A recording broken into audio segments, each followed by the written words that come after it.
जिन ख़वातीन के पास हेल्पर्स हैं ना वो भी परेशान है, और जिनके पास हेल्पर नहीं है वो भी परेशान है। जिनके पास हेल्पर्स हैं उनकी अलग बेचारियों की स्टोरीज़ हैं कि जनाब आए दिन के बहाने हैं, छुट्टियां हैं, काम सही नहीं करती और काम जल्दी जल्दी में करके भागना चाह रही होती हैं क्योंकि उन्होंने 4-5 घर एक टाइम पे लिए होते हैं और फिर वो काम मैनेज नहीं कर पा रही होती हैं। जिनके पास हेल्पर्स नहीं हैं वो बेचारी थक जाती हैं और वो कहती हैं जी हमसे काम मैनेज नहीं हो रहा। तो आज की वीडियो में ना मैं आप लोगों के साथ शेयर करूँगी कि किस तरह बगैर हेल्पर के भी आप अपने किचन को साफ़ सुथरा रख सकती हैं। क्योंकि किचन आपका मुझे ऐसा लगता है घर का एक बहुत बड़ा हिस्सा होता है। बज़ाहिर तो घर में सबसे छोटा होता है, लेकिन अगर आपका किचन साफ़ सुथरा होगा ना, यकीन करें आप अपने आप को बहुत हल्का फुल्का महसूस करेंगी। और जिस खातून का किचन साफ़ होता है ना उसका पूरा घर साफ़ सुथरा नज़र आता है। सो आज की वीडियो में हम डिस्कस करेंगे कि किस तरह से हम बगैर किसी हेल्पर के सिर्फ छोटे छोटे से कुछ आइडियाज़ और टिप्स दूंगी जिससे आप अपने किचन को साफ़ रख सकती हैं। तो अगर आपके घर में कोई हेल्पर नहीं है और आप सब कुछ खुद संभालती हैं तो फिर आज की वीडियो आपके लिए है। और ऐसी पाकिस्तानी हाउसवाइफ की किचन क्लीनिंग रूटीन जो ना सिर्फ आपका किचन हमेशा साफ़ रखेगी बल्कि आपकी मेहनत भी आधी कर देगी, वो आज शेयर करेंगे। अस्सलाम वालेकुम and welcome back to my YouTube channel. I hope कि आप सब खैरियत से होंगे। अल्हम्दुलिल्लाह जी मैं भी बिल्कुल ठीक हूँ। अल्हम्दुलिल्लाह मेरे किचन में सुबह का आगाज़ हो गया नाश्ते के साथ। आज मौसम अच्छा था और आपको पता है आजकल बारिशें बहुत ज़्यादा हो रही हैं और हमारी साइड पे तो काफ़ी हो रही हैं। सो ऐसे मौसम में ना कभी कभी दिल करता है मेरा पराठा खाने को। वैसे मैं पराठा अवॉइड करती हूँ, बट इस मौसम में पराठा खाने का बड़ा मूड हो रहा था तो मैंने अपने लिए हल्का सा पराठा बनाया। ये भी इंजॉय कीजिएगा। स्टार्ट करते हैं जनाब अपनी वीडियो को बाकायदा से। अच्छा, सबसे पहले आपने क्या करना है, देखें दिन की शुरुआत ना अगर साफ़ सिंक से होगी ना तो आपको लगेगा कि किचन सारा साफ़ है। सबसे पहले ना सुबह में अपने सिंक को साफ़ कर लें। अगर सिंक आपका सुबह साफ़ होगा तो पूरा किचन भी आपको साफ़ महसूस होगा। अच्छा, सिंक को साफ़ करने के लिए कोई ज़्यादा मुश्किल नहीं है। देखें एक तो चीज़ मैं हमेशा कहती हूँ कि रात में बर्तन अपने वॉश करके सोएं। अगर हेल्पर ने साफ़ करने आके सुबह तो उनको एक साइड पर इकट्ठे करके टिश्यू साफ़ करके किसी बास्केट में रख दें। सिंक को किस तरह से साफ़ करना है छोटी सी टिप दूंगी। थोड़ा सा डिश वॉश लिक्विड डाल दें सिंक पे और स्पंज से ना उसको अच्छी तरह से रगड़ दें और बस आखिर में पानी से धो लें। सिर्फ 2 मिनट की आदत है, आपको पूरे दिन का डिफरेंस इसमें पता लगेगा कि आपका सिंक साफ़ सुथरा और चमकदार रहेगा। बाज़ लोगों की ना आपने किचन सिंक देखे होंगे ऐसे लश लश्कारे मार रहे होते हैं ना, तो रीज़न यही है कि जब भी बर्तन वॉश करें साथ ही थोड़ा सा डिश वॉश लिक्विड डालें और सिंक को भी साफ़ कर दें तो वो भी हमेशा आपका चमकता रहेगा। ऐसा लगता है चांदी की तरह चमक रहा है।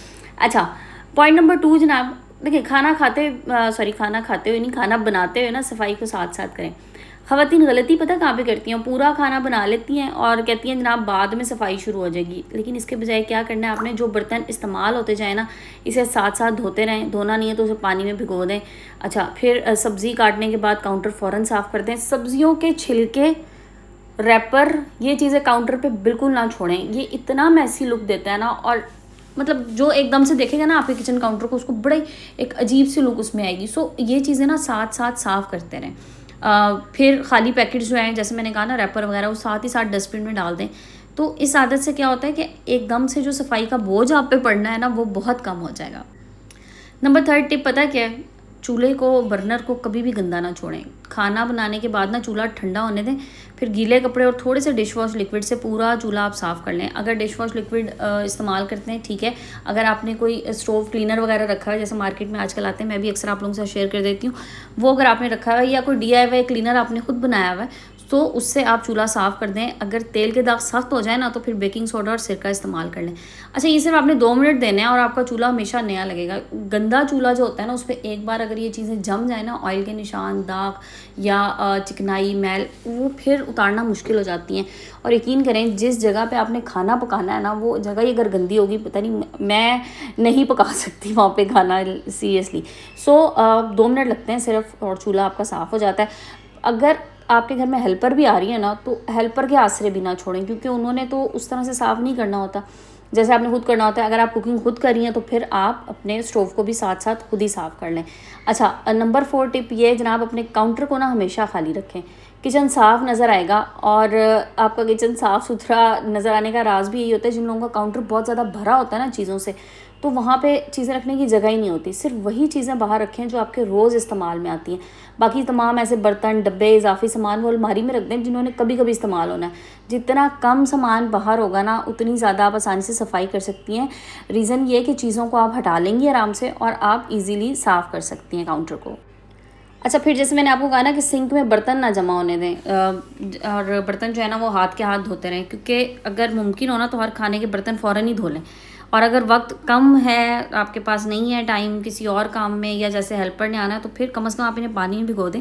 तो इससे क्या होता है, चिकनाई और मैल ना आसानी से निकल जाती है। ख़ास तौर पे जिस बर्तन में आपने सालन बनाया होता है ना, कुकर है, कढ़ाई है, जो भी चीज़ है इसमें सालन बनाया, उसमें लाजमी पानी डाल के साथ रखें, क्योंकि चिकनाई जो होती है ना फिर वो एकदम नहीं निकलती। और सर्दियों में तो ख़ास तौर पे अगर गीज़र की फैसिलिटी है, आपके यहाँ गैस आती है, गर्म पानी से बर्तन धुल रहे हैं, बहुत अच्छी बात है, चिकनाई निकल जाती है। नहीं तो फिर आप क्या करें, जब बर्तन को खाली करें आप सालन बनाने के बाद, उसमें पानी डाल के और उसको चूल्हे पे रख दें थोड़ी देर के लिए, ताकि उसकी सारी चिकनाई मैल जो है ना वो गर्म पानी से आसानी से निकल सके, फिर इजीली धुल जाते हैं। चिकनाई निकालने के लिए सबसे आसान तरीका यही है, जनाब, के गर्म पानी से बर्तनों को धो दें। गर्म पानी नहीं है तो फिर उसको पानी को गर्म कर लें, तो मैल ज़्यादा आसानी से निकल जाती है, मेहनत भी ज़्यादा नहीं करनी पड़ती। अच्छा जनाब, यहाँ तक वीडियो वॉच कर लिया, वीडियो आपको ज़रा सी भी पसंद आई है ना, आपको लगा है कि ये टिप्स कुछ हमें फ़ायदा दे सकती हैं, तो जल्दी से चैनल को सब्सक्राइब कर लें और वीडियो को लाइक एंड शेयर करें। चलते हैं जनाब अगले पॉइंट की तरफ। अच्छा, ये सबसे अहम आदत है ना जो मैं आपको बताने जा रही हूँ, वो ये है कि रात को ना अपना किचन मुकम्मल साफ़ कर लें। बर्तन धो लें, सिंक साफ़ कर लें, काउंटर साफ़ कर लें, चूल्हा साफ़ कर लें, डस्टबिन खाली कर लें। सुबह उठते ही ना साफ़ सुथरा किचन देख के आपका मूड भी अच्छा होगा। ये जो डस्टबिन में, मैंने कल की वीडियो में भी इस बात को कहा था कि आजकल के मौसम में ख़ास तौर पे, जिसमें बरसात का मौसम है, स्मेल बड़ी जल्दी हो जाती है। अगर डस्टबिन में सारी रात आपके कचरा पड़ा रहेगा ना, तो सुबह लामोहला आपके घर में स्मेल भी आएगी, कीड़े मकोड़े भी आएंगे, कॉकरोच भी आएंगे। कोशिश करें कि रात में डस्टबिन खाली कर दें। अगर कोई कचरा लेने वाला सुबह सुबह में आ जाता है, रात को आपने कचरा बाहर रखना होता है। जैसे हमारे घर के बाहर ना सोसाइटी में क्या होता है कि डस्टबिन्स लगी होती हैं, तो आप वहाँ पे रात में कचरा रख दें, सुबह के टाइम वो आके उठा लेते हैं। तो डस्टबिन अपनी खाली कर दें, और जब डस्टबिन खाली होगी आपका मूड फ्रेश लगेगा, आपका किचन फ्रेश लगेगा, स्मेल नहीं आएगी किचन में से। और अभी जो मैंने आप लोगों के सामने यूज़ किया ना स्प्रे, जो मैं किचन क्लीनिंग के लिए यूज़ कर रही हूँ, किचन स्प्रे है ये, तो इसमें भी बड़ी अच्छी खुशबू होती है। ये अगर आप इस्तेमाल करिए तो बड़ी अच्छी सी स्मेल एक आपके किचन में आएगी, और वो जो बरसात की एक स्मेल होती है ना वो ख़त्म हो जाएगी। सुबह उठते ही अगर आपने अपने आप को फ्रेश किचन में फ़ील करना है ना, तो ये छोटे छोटे से काम लाजमी कर लिया करें। अच्छा जी, अगले टिप की तरफ चलते हैं। देखिए, अगर आप महंगे क्लीनर्स नहीं खरीदना चाह रही, तो आप घर में भी ना आसान सादा से घरेलू नुस्खे इस्तेमाल कर सकती हैं। आप क्या करें, सफ़ेद सिरका लें, बेकिंग सोडा लें, लीमू और डिश वॉश लिक्विड। इससे अपने पूरे किचन को आप बेहतरीन तरीके से साफ़ कर सकती हैं। इन सब चीज़ों को मिक्स करके आप रख लें एक स्प्रे बॉटल में। सस्ती सी चीज़ें हैं और इजी भी, आपको इजीली मिल जाती हैं, महफूज भी हैं, इससे कोई नुकसान भी नहीं होता, ना आपके किचन को कोई नुकसान होगा, ना आपके स्टोव को कोई नुकसान होगा। तो ये चीज़ें आप रख लीजिए और इनसे आप इजीली सफाई कर सकती हैं। अच्छा, फिर आते हैं जनाब अगले पॉइंट की तरफ। देखें, फ्रिज है, ओवन है, अगर आपके पास इन दो चीज़ों के अलावा अगर आप यूज़ करती हैं ना, आप एयर फ्रायर यूज़ करती हैं डेली बेसिस पे, ये चीज़ें ऐसी हैं, इनको ना आपने ये नहीं सोचना कि जी मैंने हफ्ते बाद इनकी सफाई करनी है, 15 दिन बाद करनी है। इनको ना रोज़ाना आप सिर्फ 2 मिनट भी देंगी ना, तो ये चीज़ें आपकी साफ़ सुथरी लगेंगी। कोई चीज़ अगर गिर जाए इनमें, फ़ौरन साफ़ कर दें। फिर फ्रिज को हमेशा मैसी ना रखें। पुराना खाना, पुरानी चीज़ें फ्रिज में पड़ी रहती हैं, मैंने बाज़ लोगों को देखा, डब्बे बंद करके पीछे रख दिए हैं, या इवन खुले डब्बे रख दिए हैं, स्मेल हो जाती है फ्रिज में। तो पुराना खाना वक्त पे निकाल दें। सब्जियों को स्पेशली तरतीब से रखें, तो आपका फ्रिज हमेशा ना तरोताज़ा और खुशबूदार रहेगा। इसी तरह से बिल्कुल ओवन की बात है। रोज़ाना रात में आपने क्या करना है कि ओवन की जो प्लेट होती है ना अंदर से निकाल के, उसको आप वॉश करके और बस रख दें। सुबह में आपको ड्राई मिलेगी, वापस आप ओवन में रख दें। ओवन पे हल्का सा हाथ मार दें, मतलब डस्टर वाला हाथ मार दें, तो ये भी आपका ओवन साफ़ सुथरा लगेगा। तो छोटी छोटी सी चीज़ें हैं, बस इनका ख्याल रखना है। और अगर आप इनका ख्याल रखेंगी तो आपको लगेगा कि बड़ी आसानी से ना आप अपने किचन को नीट, क्लीन, चमकदार, खुशबूदार बना सकती हैं।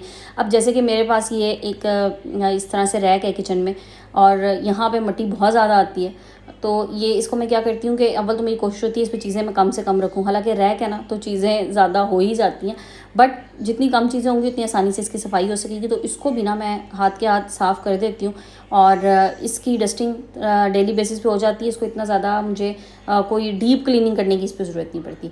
अच्छा, फिर आपने क्या करना है, रोज़ाना 5 मिनट ना झाड़ू लगा दें, या वाइपर लगा दें, पोछा लगा दें, जो भी है। खाना मुकम्मल होने के बाद ना पूरे किचन को इस तरह साफ़ कर लें। मैं जैसे पानी डाल के और वाइपर लगा देती हूँ गर्मी में, और सर्दी में थोड़ा सा आपको पता है मुश्किल लगता है, तो फिर क्या करती हैं कि या तो झाड़ू लगा दें या हल्का सा कोई मॉप है, पोछा है, जो भी है वो लगा दें, तो किचन का फ़र्श साफ़ होगा। आपका फ़र्श साफ़ होगा ना तो किचन आपका पूरा का पूरा साफ़ ही लगेगा।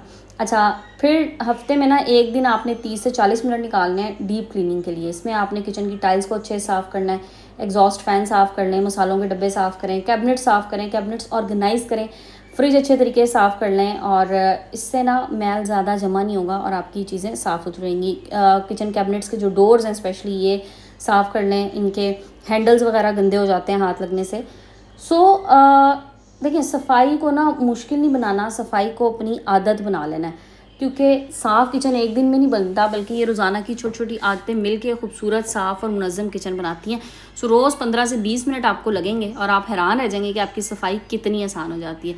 जनाब, अगर आप भी बगैर हेल्पर के अपना पूरा घर संभालती हैं तो कमेंट सेक्शन में ज़रूर बताइएगा। अगर मैं एक सुपर हाउस वाइफ हूँ, आप अगर एक सुपर हाउस वाइफ हैं तो मुबारक हो, आपका घर साफ़ सुथरा रहेगा, आपके घर में हर चीज़ ऑर्गेनाइज रहेगी और आप अब सुकून से काम कर सकती हैं। सबसे बड़ी बात ये। तो जनाब, अगर वीडियो पसंद आई तो इसे लाइक कीजिएगा, अपने फ्रेंड्स एंड फैमिली के साथ शेयर कीजिएगा और चैनल को सब्सक्राइब करना नहीं भूलना। वीडियो को एंड करते हैं, इंशाल्लाह कल फिर मिलेंगे एक नए टॉपिक नए वीडियो के साथ। जज़ाकल्लाह, टेक केयर, अल्लाह हाफ़िज़।